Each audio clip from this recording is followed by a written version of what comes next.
Islamic সঙ্গীত শোনা জায়েজ কি না? কোরআন সুন্নাহর অনুসারী সালাফের অনুসারী সালাফি ওলামারা বলছেন যে আনাসির ইসলামিক সঙ্গীতের নামে যেগুলি আছে এগুলি জায়েজ নাই। ইসলামিক নাটক আজকাল করছে অনেকে, এই জায়েজ নাই, কারণ নাটক মিথ্যা। আর সঙ্গীতে সুরগুলি ওই ফাসেক আর কিন্তু ওই গানেরই সুরগুলো এরা নকল করে থাকে, ঠিক না? তারপর আরেকটা কথা লক্ষ্য করেছেন, যারা সঙ্গীত শুনে তারা শুধুমাত্র সুর শুনে, অর্থ কি বলা হচ্ছে এগুলো কিচ্ছু শুনে না। সুরটা মজা বলেছে, কিছু বুঝে না। আর তারপর আর একটা রোগ আছে এতে ক্ষতির দিক, সেটা হচ্ছে যে যারা সঙ্গীত শোনা ভালোবাসে তারা ইসলামী বক্তব্য শুনবে না, বক্তব্য শুনতে ভালো লাগবে না। আরে লাগাও অমুক সাহেবের, লাগাও অমুক সাহেবের সঙ্গীতটা লাগাও, বক্তব্য শুনবে না, ও গজল শুনতে অভ্যস্ত।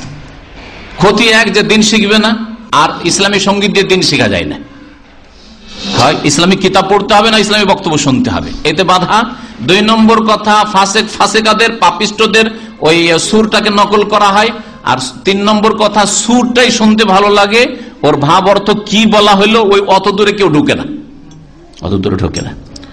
আর সুর অনেক পুরুষেরই সুর কিন্তু মহিলার মতো করে বলে, ওটা আরেকটা খারাপ দিক আছে। বেশ কিছু ইসলামিক সঙ্গীত বলে যেগুলো জিনিস রয়েছে, বেশ কিছু নাজায়েজের দিক আছে। সুতরাং সঙ্গীত কখনো একটু হয়তো ক্লান্ত হয়ে গেছে, দীর্ঘক্ষণ ইসলামিক আলোচনা চলছে, বলে চলো 5 মিনিট হইলো 2 মিনিট হইলো, কিন্তু একজনের গাড়িতে উঠলেই ওই ইসলামিক সঙ্গীত, বাড়িতে গেলে ইসলামিক সঙ্গীত আর পেশা ধরেছেন না, এতে কোনো লাভ নেই, বরং এতে ক্ষতি রয়েছে, ঈমান আমলের ক্ষতি আছে। আর তারপর আরেকটা দিকটা আছে যে অধিকাংশ মুসলিমরা শিরক বিদাতি কথাবার্তা বলে, নাতে রসুলের নামে শিরকি কথাবার্তা।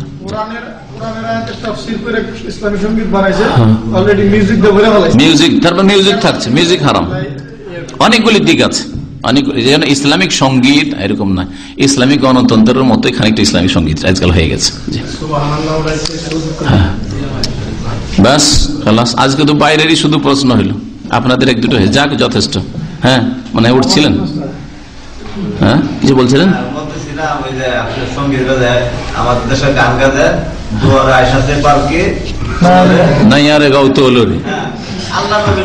আল্লাহ রসুল ভালো করে জানেন আপনি, আমি ছোটকালে খুব শুনেছি।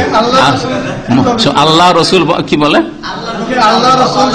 আল্লাহ রসুল সবে বলো, এই যে এরকম করে বলে। হ্যাঁ, শিরকি কথাবার্তা।